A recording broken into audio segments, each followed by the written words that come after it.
are really wanting to, people need to embrace. Kind of brand new. A lot of people maybe have not even experienced it, and we're talking to one of the main players right now for the I think it's the Indianapolis AlleyCats. The Indy AlleyCats. Indy AlleyCats. Brodie Smith. Brodie joins us on the phone. How you doing, Brodie? Hey, how's it going, guys? Not too bad. We saw you on SportsCenter today when they were counting down the top 10 plays of the day. Yeah. Did you know that was going to be on there? Now, obviously, the ending wasn't very good because the other team got what was considered a Hail Mary, correct? Yeah, it was. There was 2.2 seconds left when the catch was made. Yeah. Man. Now, when did that play happen? 2 nights ago? That was last Saturday. Really? So, did you know you were going to be on SportsCenter before it happened, or did you get phone calls from people who saw you? I've actually, the boat catch thing, that was on SportsCenter, so I know a couple people over on ESPN, so I ended up sending them actually a tweet just saying, hey, check this out, this is the first Pro Ultimate game, Hail Mary catch, and they ended up liking it enough to put it on, I guess. That's very cool, and I saw that boat catch. When did that happen, like a year or so ago? Because I remember that was being passed around virally. Yeah, no, I've only been really been on YouTube since May. So the boat catch was actually right around November. Okay, well, Brodie, for those of the fans out there who don't know exactly what Ultimate Disc is, give us a run through it. It's on a football field, but it's kind of soccer, kind of not, kind of football. How I kind of explain it is basically, you have football, basketball, and soccer all mixed together. It's on a football field. How you score is simply throwing the Frisbee to someone in the end zone. It's like soccer in the sense of it's continuous. So on turnovers, anything like that, the other team is immediately going the other way. No stoppages until scores happen. And it's like basketball in the sense of when you have the Frisbee or disc in your hand, you can't run with it. So you have to have a pivot, and you kind of pivot around and throw it to your teammates. So the only way you can advance it is to throw it. Correct. There's no running. Now, if you catch it on a run, do you get is it like in basketball? You get a step and a half. How's that work? It's just like basketball in the sense of traveling. You have 3 steps basically to slow down. Is there a Patrick Ewing rule for some of the other guys? You can run 5 or 6, and the refs just kind of turn away. No. That's good. I like it that they're calling it straight down the middle. That's good. Yeah. They call it, if you take too many, it ends up being actually a travel, which is a turnover, just like in basketball. Now, how did you get involved with Ultimate Disc? Man, I started playing back in high school, but I was only playing like once every month, and I ran cross country a lot, and so after cross country, we'd get together and toss the Frisbee around, and because there's a lot of running involved. And we had no idea what we were doing. We were playing like 20 on 20, and you're supposed to play 7 on 7. And there's so many different ways of throwing it, and everyone out there only knew how to throw like the basic way. And so we had no idea actually what Ultimate really was. And it wasn't really until I got to the University of Florida that I really kind of saw what exactly this sport was all about. And that's really kind of when I fell in love and when I started taking it seriously, and that was in 2006. So you got a full ride to Florida playing Ultimate Disc, right? Not really for Ultimate, for academic purposes. Okay. You can say it that way. So now you're were you sort of the Tim Tebow of the Ultimate Disc down there in Florida? Not initially, no. I actually I've been blessed with having some really amazing players around. 2 of the guys that actually were at the University of Florida are some of the top players in the world right now.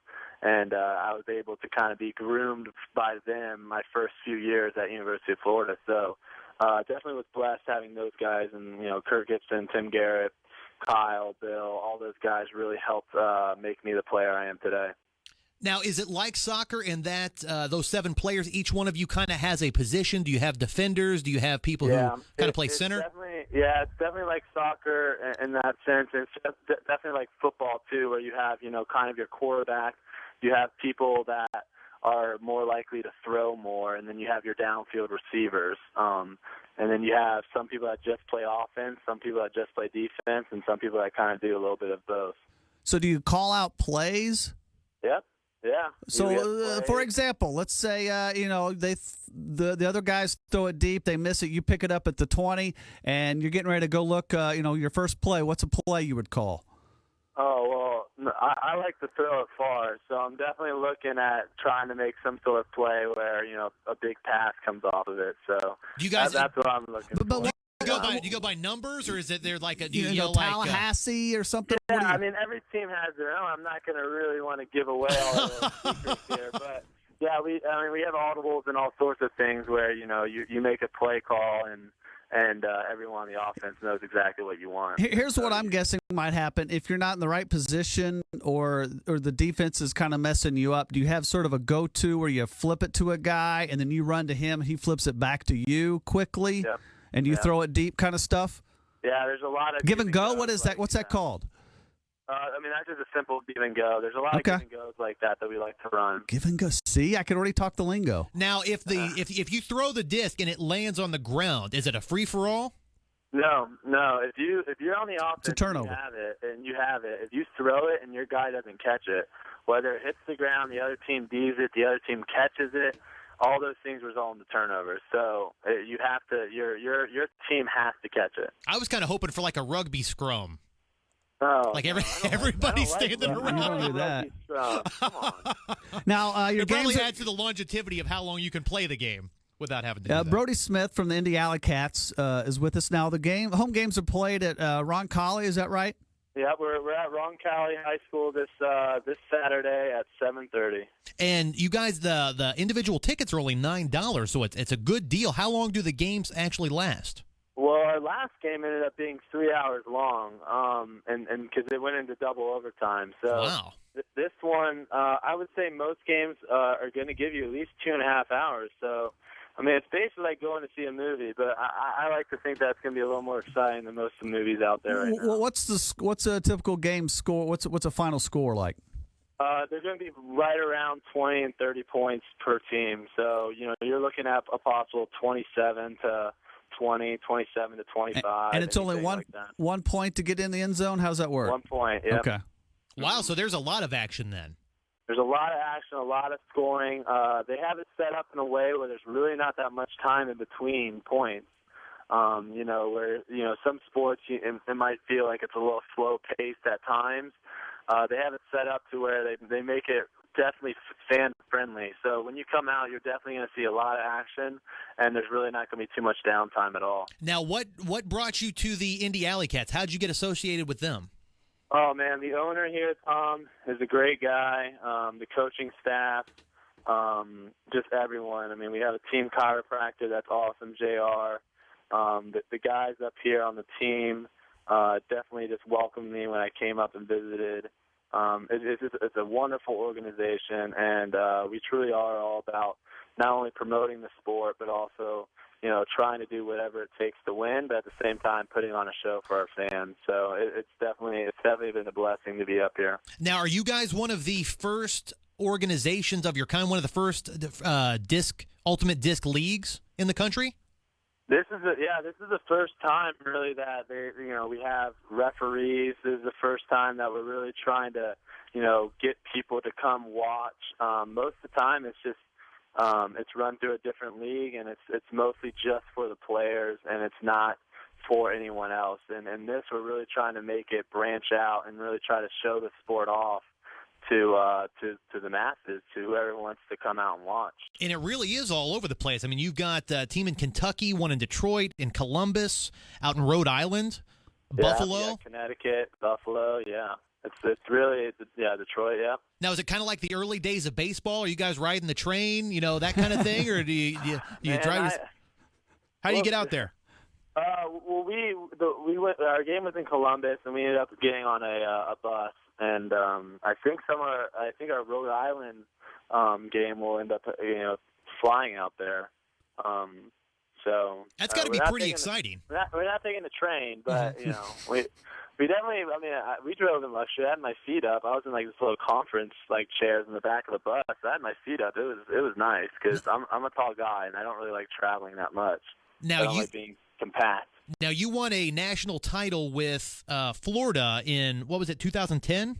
I won one in 2006 and 2010, yeah. So did you have any inclination that you were going to be playing this professionally at all?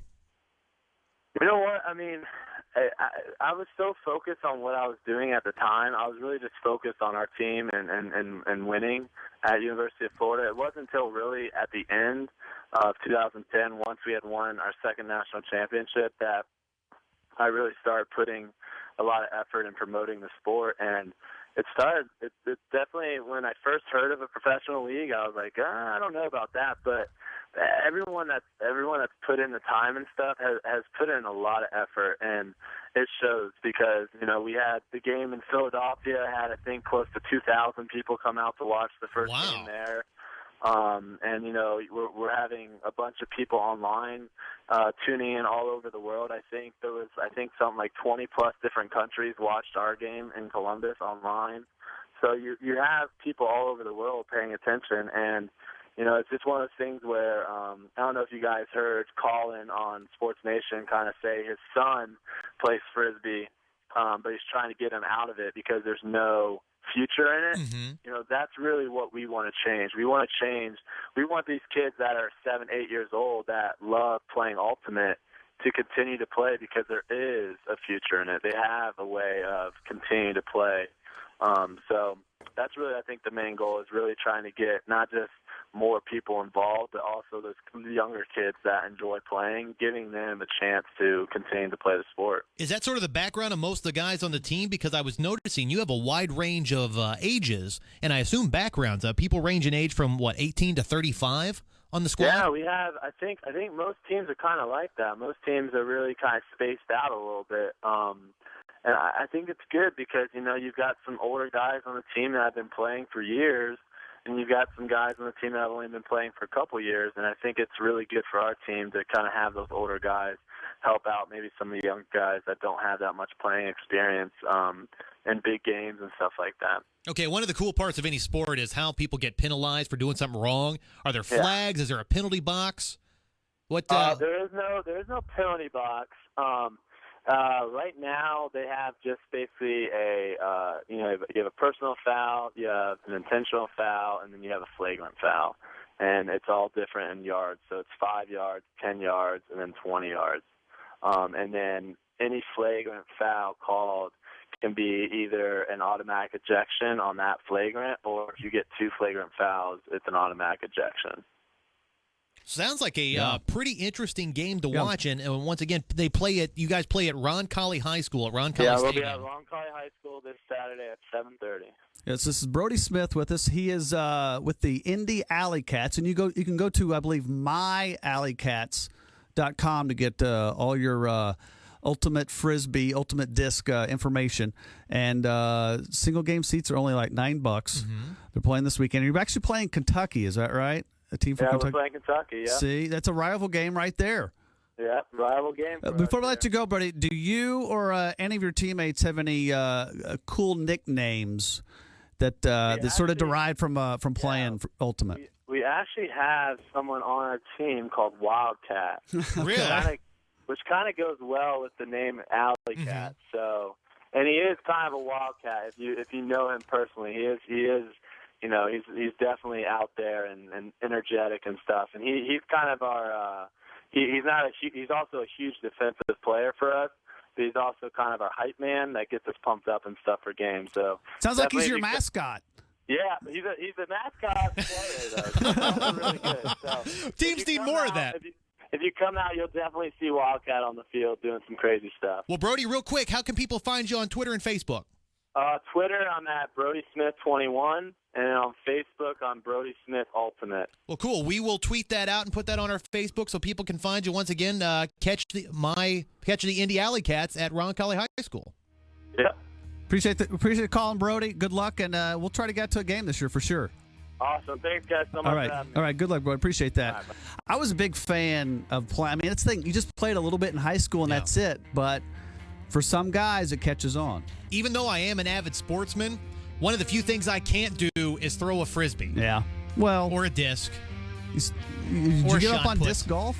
No, I plan on playing again this year. All right. It just takes me double par almost every time to even get to the bucket. I love how you call it double. How you call a triple bogey a double par. Well, it's all in how you look at it. Glass half full, glass half empty. All right, so we went long that break. We'll be back after this. This is